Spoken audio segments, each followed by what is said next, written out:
This is New York Knicks Now by Chat Sports. I am your host, Marshall Green. Appreciate everybody for stopping by as we react to some trade rumors that are heating up across the association. As reports are coming out, the Sacramento Kings are trying to trade Malik Monk. They've reportedly been trying to trade him all off season long, and they are struggling to find a destination. So we're going to dissect the idea of potentially the Knicks getting involved in those rumors, why they should not, and what a trade package could look like if a deal were to get done. This was the report saying the Sacramento Kings have been trying very hard to trade Malik Monk this offseason, but they haven't found any takers, an NBA source told Grant Afseth of Dallas Hoops Journal. The Kings have been trying to trade Monk to open a roster spot for Russell Westbrook, who is an unrestricted free agent. Sacramento wants to sign Westbrook and bring the former NBA MVP off the bench as its sixth man behind Dennis Schroeder. I'll just say this, trying to trade Malik Monk to add Russell Westbrook is probably the most backwards roster building strategy I have ever seen in the great year of 2025, but that is why the Kings are the Kings. All right, Malik Monk, still just 27 years old. I still remember it like it was yesterday, the NBA draft, where it was the Dennis Smith Jr. rumors, Frank Ntilikina, and Malik Monk on the Knicks fix. Shout out to Alan Hahn. I always was pounding the table for the Knicks to go out and get Malik Monk. Other people thought Frank Ntilikina was the guard version of Kawhi Leonard, and people would say Dennis Smith Jr., he was somewhat of a hybrid. Turns out Monk was the best of all of them, and I think he still would be a great fit for this team. As we know, if you're going to talk trades in the modern NBA, you got to talk salaries. And with Malik Monk making $18.7 million this year, that is how much money the Knicks would have to send out to acquire Monk. Also, the Knicks being hard capped at the second apron, they're going to have to send out more money than they accept. He's on a 3-year deal, so you could have him on your roster for the next couple of years. In 2026, he's making $20.1 million, and then in 2027, he has a player option for $21.5 million. That'll be around 29, 30 years old. Will be interesting to see what he does then and what the free agent market is looking like. Knicks got to get to this number in a trade. How do they do that? You look at the players on their roster and how much they cost. They could send Josh Hart for Malik Monk. I don't know if they would do that. I don't think I would really want to do that, but it could be a trade that works. You could include nearly the $13 million salary that Mitchell Robinson has with the $4.3 million that Miles McBride has. That's to get you to 17.3. Then you could add a rookie from last year, maybe like Pacome Dadier, maybe a Tyler Kolek, and you can get to the number that is desired. You would also have to have Sacramento add another player as well. So financially, it could be done if the Knicks wanted it to happen. The question they ask is, do they want Malik Monk on this roster? Monk's still one of the best scorers in the NBA. He has scored 17.2 points per game last year. The efficiency wasn't all that great. Sub 44% from the field and sub 33% from downtown, but he is the definition of a microwave scorer. Ball is in his hands, it's going up, and he is someone that has shown the ability to be a scorer in this league on an efficient level. He's also a really good ball handler as well, up to 5.6 assists per game. That's been a major leap in his development. You look at 2021 and 2022, he averages 2.9 assists. And with Mike Brown, his coach in Sacramento, now at the Knicks, maybe there's some interest there because the Knicks do need another ball handler. And he was elite in the pick and roll. I remember I saw one stat like in January of last year, like the field goal percentage off of passes that he makes was one of the highest in the NBA.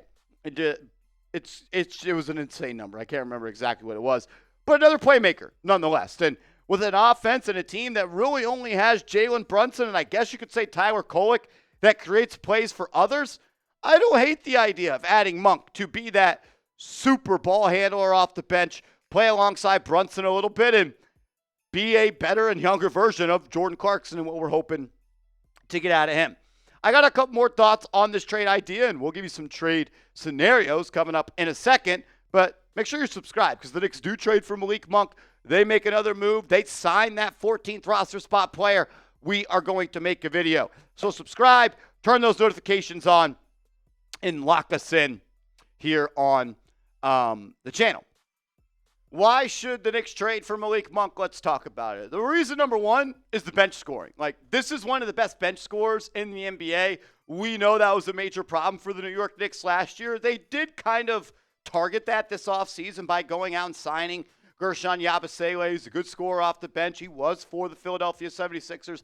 That's going to help this team, especially in the playoffs. You went out and you got Jordan Clarkson. Getting him on a veteran minimum after being bought out by the Utah Jazz, that is a major boost. And that addition may kind of not make sense for this trade for Monk, but he is a younger player, whereas Clarkson is a veteran. So if you want to double down on bench scoring, that could help. Also going to give you another ball handler as well. We saw in that series against the Indiana Pacers, they attacked Jalen Brunson. They swarmed him. He was the only player the Knicks had confidence in to handle the ball, make the right play, and be someone that didn't turn the ball over that much. And he still did in that series. The ball pressure got to him. They need to have somebody else that can handle the rock. Malik Monk, he could do that. It also extends the life of the core. And what I mean by that is I think that Mitchell Robinson would be in this trade. That's probably a piece that they would want back for Monk. And with Robinson being a free agent this upcoming summer, he may be gone. And you could switch that 1 year, $13 million contract of Mitchell Robinson to a 3-year deal for Malik Monk, and instead of having to lose Robinson next year potentially for nothing, you could just continue rolling over that money in a contract and continue to hold that roster spot of Malik Monk. And as we know, the New York Knicks, they got a lot of ties to Kentucky. Worldwide Wes, he's a part of this Knicks organization, has a lot to say so. He is, I don't know if he's a Kentucky alum, but he sure does act like one. You got the Karl Anthony Towns ties. We know all the picks the Knicks made in the past. So a lot of reasons to make this trade. Most importantly, though, good basketball player, another bench scorer, one of the best in the NBA, and it would give you an opportunity for Jalen Brunson to play off ball, who in the last year was the best player playing off ball in a points per spot up situation. I'm going to talk about some reasons that I don't think the Knicks should make the trade, but what you should do is go to this link, chatsports.com/NYK sale. That's chatsports.com/NYK sale. This shirt, it's on sale. It probably won't be much longer. It was $35. Now it's $28. So take advantage of the deal and get your shirt today. All righty. Some reasons to potentially not make the trade. The second apron. And this goes back to the Mitchell Robinson and extending the core. There is a world where the Knicks have to let Mitchell Robinson walk for nothing next year because they don't want to be a second apron team. And if you give him a contract extension after you just gave Mikal Bridges one, you're going to be a second apron team. And it's okay to be a non-frequent visitor in the second apron, but you don't consistently want to be there because then the penalties start to stack up. They become harsher, and then it's almost impossible to continuously improve your roster. Maybe the Knicks want to extend Robinson, and they're not afraid of the second apron, but they prefer Robinson as an extension candidate over Malik Monk being here. They value another big man off the bench that can play, also in the starting lineup with Karl Anthony Towns. So there's a reason for that.